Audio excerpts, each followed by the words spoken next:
Hello friends. इस video में हम एक ऐसे बीमारी के बारे में बात करेंगे कि जो अक्सर इस बीमारी से बहुत लोग पीड़ित हैं। और यह जो रेशियो की हम बात करें तो लगभग 8 व्यक्तियों में से 6 से 7 व्यक्ति इस बीमारी से परेशान हैं। तो वो कौन सी बीमारी है? और वो बीमारी ऐसी कि खुजली करने के बाद आपको तो बहुत आनंद आता है, लेकिन खुजली करने के बाद उसमें से ब्लड आ जाना, उसमें से बहुत ज़्यादा जलन होना, इस तरह की तमाम चीज़ों से आपको बहुत ज़्यादा परेशानियाँ और दिक्कत होनी शुरू हो जाती है। तो इस वीडियो में हम बात करेंगे खुजली, यानी कि स्किन पर, बॉडी पर कहीं पर भी खुजली हो तो उसके लिए हम मेडिसिन और घरेलू नुस्खे और कारण, ये तीनों के बारे में हम बात करेंगे। अगर आप खुजली से परेशान हैं तो केवल आप नहीं बल्कि इस प्रॉब्लम से बहुत सारे लोग परेशान हैं। डर्मालॉजिस्ट एक्सपर्ट के मुताबिक शरीर में खुजली होने के कई वजह हैं, लेकिन मुख्य तौर से इसके 3 बड़े कारण हैं। पहला, किसी भी चीज से। दूसरा, खून में इन्फेक्शन। और तीसरी हो सकती है शरीर में किसी पोषक तत्व की कमी के वजह से। कुछ लोग इस प्रॉब्लम को दूर करने के लिए क्रीम, लोशन वगैरह इस्तेमाल करते हैं, जिससे कुछ टाइम के लिए फायदा तो होता है, लेकिन थोड़े ही दिनों के बाद फिर यह प्रॉब्लम होने लगता है, क्योंकि क्रीम और लोशन से सिर्फ आपका जो खुजली है वो ऊपर ऊपर ठीक होगा कि बल्कि न कि अंदर से। तो मैं आपको 3 चीजें आपको मैं बताऊंगा। अब बात करेंगे उन चीजों के बारे में जिससे खुजली की प्रॉब्लम पैदा होती है और जिनका इस्तेमाल आपको नहीं करना चाहिए। और दूसरे नंबर पर हम बात करेंगे उन चीज़ों के बारे में जो खुजली के प्रॉब्लम को दूर करने में बहुत ही फायदेमंद होता है। और आखिरी में मैं सबसे छोटा एक नुस्खा शेयर करूंगा जिसके इस्तेमाल से आपका जो खुजली है वो हमेशा के लिए दूर हो जाएगी। तो इस वीडियो में आप लास्ट तक बने रहिएगा और कौन कौन क्या क्या आपको अपने रूटीन में, अपने डेली लाइफ में क्या परहेज करने हैं, हम उसके बारे में बात करेंगे। जो सबसे पहला नंबर है साबुन। अगर हम साबुन की बात करें तो टीवी पर दिखाए जाने वाले साबुन से नहाते हैं तो आज सबसे ये बेवकूफ़ी का काम होता है। दरअसल आदमी या अपने डेली लाइफ में वही चीज़ें जो रूटीन में अपने लेता है कि जो सबसे ज़्यादा टीवी पर उसका चीज़ का एड देखता है, और उसको ये पता होता है कि वो चीज़ हमारे लिए बहुत ही लाभदायक है, हमारे लिए बहुत ही सुरक्षित है। बिल्कुल ऐसा नहीं है। हेल्थ एक्सपर्ट के मुताबिक माने तो जो साबुन का पीएच वैल्यू होता है वो 9 से 10 के बीच में होता है।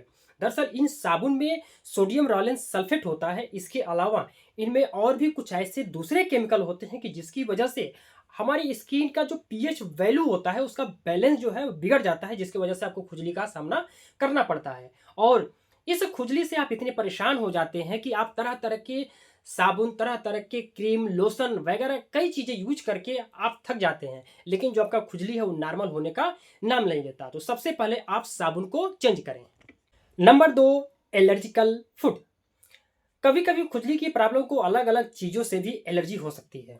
अगर आपको कोई खास चीज़ खाने के बाद स्किन पर दाने आने शुरू हो जाते हैं, खुजली महसूस होने लगती है, तो इन सभी चीज़ों को आपको बंद कर देना चाहिए। Number 3, nonveg. खुजली के प्रॉब्लम में एक बहुत ही जिसका रोल अगर अच्छा माना जाए कि खुजली को पैदा करने के लिए अंडा, मछली, चिकन और गोश्त वगैरह बहुत सारे ऐसे चीज़ें हैं कि जिसके वजह से आपको खुजली कभी जाने का नाम ही नहीं लेता। नंबर 4, मीठी और नमकीनी चीज़ें। परहेज करना चाहिए आपको नमकीन और मीठी चीज़ें से। कभी भी आप मीठा और नमकीन चीज़ एक साथ बिल्कुल ना खाएं, क्योंकि ये खुजली का एक बहुत बड़ा ये भी कारण हो सकता है। यदि आप चाय के साथ नमकीन या ऐसा कुछ लेते हैं तो आप इसको आज से ही अवॉइड करें। नंबर 5, तेल मसाले। जिन लोगों को खुजली की प्रॉब्लम है उन्हें अपने खाने में कम से कम तेल मसाले का यूज करना चाहिए। और जो बाहर का जो जंक फूड, फास्ट फूड, ये चीज़ें हैं इसको भी अवॉइड करना चाहिए, क्योंकि आज का देखा जाए तो सबसे ज़्यादा जो बच्चियों और जो यंग जनरेशन है ये सबसे ज़्यादा अपने रूटीन में इसको ले रहे हैं। अब हम उन चीज़ों के बारे में बात करेंगे कि जो अपने डेली लाइफ स्टाइल में शामिल करना है। जो सबसे पहला है नंबर है वो है सुबह की धूप। यदि आप सुबह आप रोजाना आधा घंटा धूप में बैठते हैं तो रिसर्च के मुताबिक जिन लोगों में विटामिन डी की कमी होती है उन्हें अक्सर खुजली की प्रॉब्लम होती रहती है। ऐसे में विटामिन डी की कमी को दूर करने के लिए जो सबसे अच्छा स्रोत है वो सुबह का धूप, और इसके अलावा दूसरा कोई अच्छा ऑप्शन नहीं। नंबर 2, नीम के पत्ते। नीम के पत्ते में खून से इन्फेक्शन में खुजली होने की बड़ी वजह है।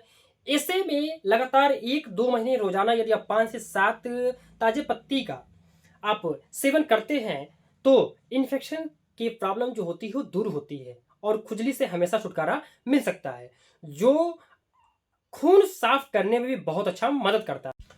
सुबह सुबह इसे खाने से शरीर में मौजूद टॉक्सिक चीज को भी खत्म होता है। इसके अलावा ये ब्लड सर्कुलेशन को भी बहुत अच्छा बेहतर करता है। अगर किसी को नीम की पत्तियां खाने में कोई प्रॉब्लम होती है तो आप होम्योपैथिक में बहुत सारे ऐसे खून साफियां हैं, जैसे सारसा है, ब्लड क्रीन सिरप है, इस तरह के बहुत सारे कंपनियां हैं, इसका आप सिरप ले सकते हैं। नंबर 3, हरी सब्जियां। हरी सब्जियां अक्सर शरीर के पोषक तत्व की कमी की वजह से भी स्किन ड्राई होने लगती है और खुजली की जो परेशानी है होने लगती है। हरी सब्जियां खाने से बॉडी को सभी तरह के जरूरी न्यूट्रिएंट्स मिल जाते हैं, जो हमारी स्किन के हेल्थ के लिए बहुत ही जरूरी होता है। अब बात करेंगे नंबर 4 के बारे में, दही। दही कभी कभी हाजमा सही न होने की वजह से भी आपके शरीर में खुजली की शिकायत पैदा हो सकती है और खुजली का जो प्रॉब्लम है वो दूर होने का नाम नहीं लेता है। अब मैं एक ऐसे नुस्खे को शेयर करने जा रहा हूँ जिससे आपको जो खुजली है काफी हद तक आराम हो सकता है। यदि आपको बहुत ज्यादा खुजली होता है तो आप किसी तरह के ऑयल्स को लेकर के उसमें कपूर के टुकड़े को डाल दें और अच्छी तरह से मिला लें। अगर खोस करके यदि आप नारियल का तेल मिल जाए तो सबसे अच्छा है। तो नारियल के तेल में लगभग कुछ कपूर के टुकड़े को मिला करके अच्छी तरह से उसको मिला लें और मिलाने के बाद जहां आपको खुजली होता है वहां आप इसका एक्सटर्नल अप्लाई करें। एक्सटर्नल अप्लाई करने से आप देखेंगे कि जो खुजली है आपका धीरे धीरे गायब होना शुरू हो जाएगा, क्योंकि कपूर में कुछ ऐसे तत्व पाए जाते हैं जो खुजली के बीमारी को दूर करने में बहुत ही हेल्प करते हैं। ये तो कुछ ऐसे नुस्खे, कुछ ऐसे परहेज जिससे मैं आशा करता हूं कि इस चीज़ों को आप अपने डाइट पे परहेज करके शामिल करके अपने खुजली को समाप्त कर सकते हैं। दोस्तों, इस वीडियो को अधिक से अधिक शेयर करें ताकि यह इन्फॉर्मेशन सभी को भी मिल सके और खुजली से निजात पा सके। दोस्तों, यदि आप हमारे चैनल पर पहली बार हैं तो चैनल को सब्सक्राइब कर लें और बेल आइकन की घंटे को दबा लें ताकि ऐसे ही नोटिफिकेशन आपको इन्फॉर्मेशन मिलता रहे। Thank you so much. धन्यवाद।